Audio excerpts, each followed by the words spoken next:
I know. So everyone, today is Tudor Trans Day of Remembrance. So let's take a moment to remember some of the famous transgender people. So we have Noah Bernile, Christine Jorgensen, Lili Elbe, Lili Hicks Anderson, Lavern Cox, Vivian Bond, and Gwendolyn and Smith.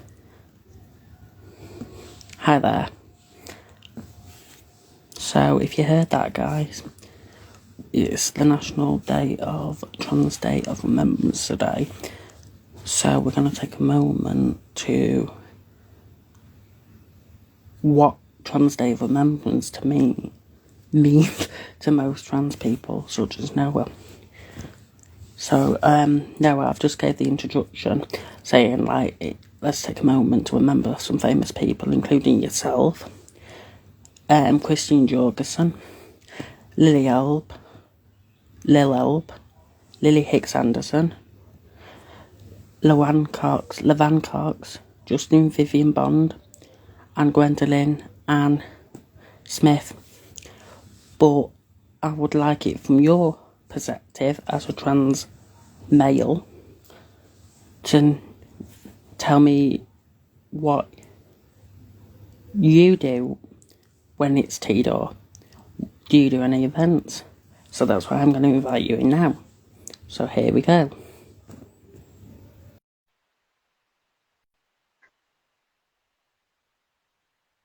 Please work for us.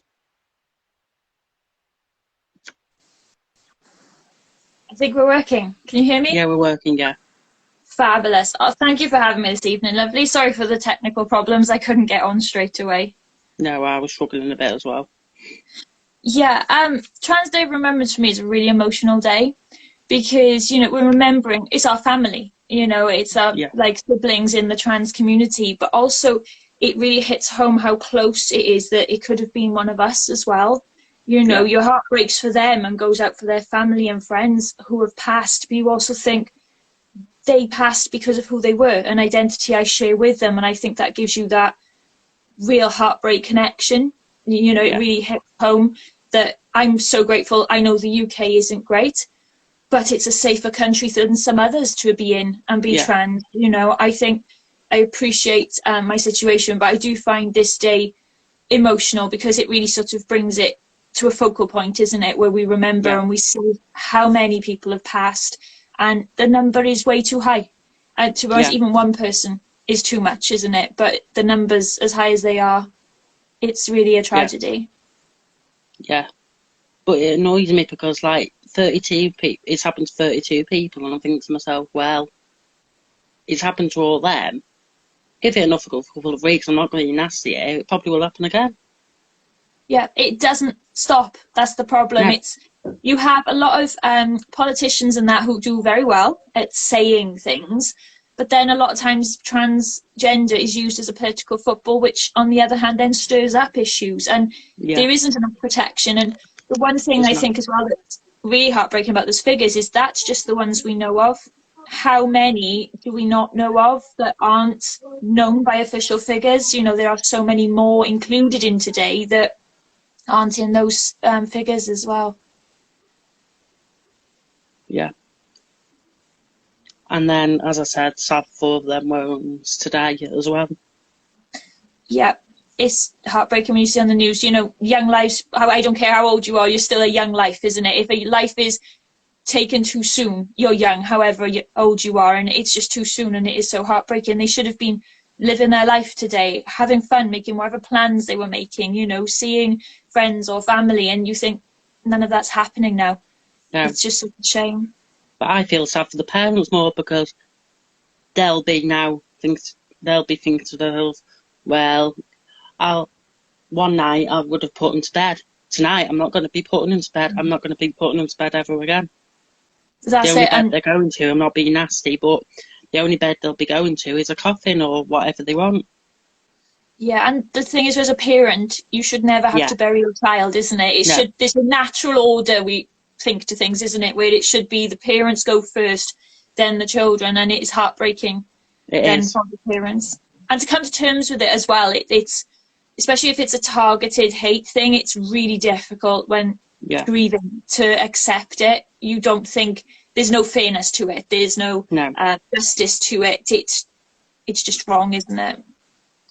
I was gonna say we can try and do something, but like we could try and do something like do like a walk or something, but I can't even see that helping either because it won't work. I can't see ever working that much, really. I really can't. We can't change a global picture, but if everyone tried to change one person or make one impact or plant one seed of education and understanding, if so many of us did that, if you think 100,000 people around the world did that, you've got 100,000 positive progressions, which slowly over time then come to the front of changing things on a bigger level that's visible. But it's never underestimating the power of those little actions that we can do and keeping the hope alive as well. Yeah. Don't really know what to say, really, because it's just like... It's just... I hate to say it, but it's just ridiculous, really, what they do. They shouldn't even allow it. But, as I said, that's America for you. Yeah, and it's a lot around the world in different places as well. And we see so many incidents, you know, happening. And however much the world moves forward, they like to use that term, isn't it? We're an advancing species. There'll always be some that don't want to move forward, don't want to be understanding. And that's the thing, is trying. Sometimes some people don't want to change. But if you can get as many people as possible to be accepting, to say not in my name. If they see it happening, they go, we do not accept that happening. You can make a really big impact, and then the minority then will act less, be less, hopefully. And it's just trying our best, isn't it? Each generation try to do better than the one before if we can. Yeah. Did you want me to light the candle, lovely? If you'd like. Yeah, I've got a little rainbow lantern here to put it in as well. So we can light a candle as we remember those who have been lost this year.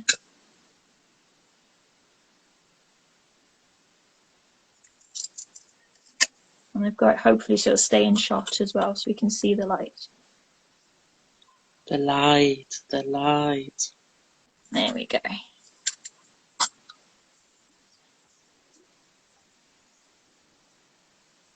This candle's a symbol we see in so many vigils and things, isn't it? It's like, I don't know about you, but I grew up with them in so many places and things, that the symbolism of lighting a candle. Because it's either today or you have it for the HIV one. Yeah. And things you can, it's a candle is, or any symbolism that works for people, because we're all individual, aren't we? You know, if symbolism works for you, it's really good sometimes, because emotions and, you know, things inside can get a little bit knotted and intangible. And by having a focal point that is tangible, sometimes can just help. Just any little comfort or any little focus assistance can be really helpful. So it was good to see how... Oh, sorry. I didn't mean to disconnect you. I'm not with you tonight, am I? You still in the live, mate? Hello, Chloe Lindsay.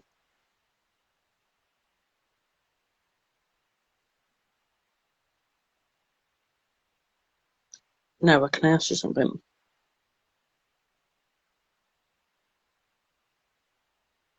I know I disconnected it by accident. Are we alright finishing this live?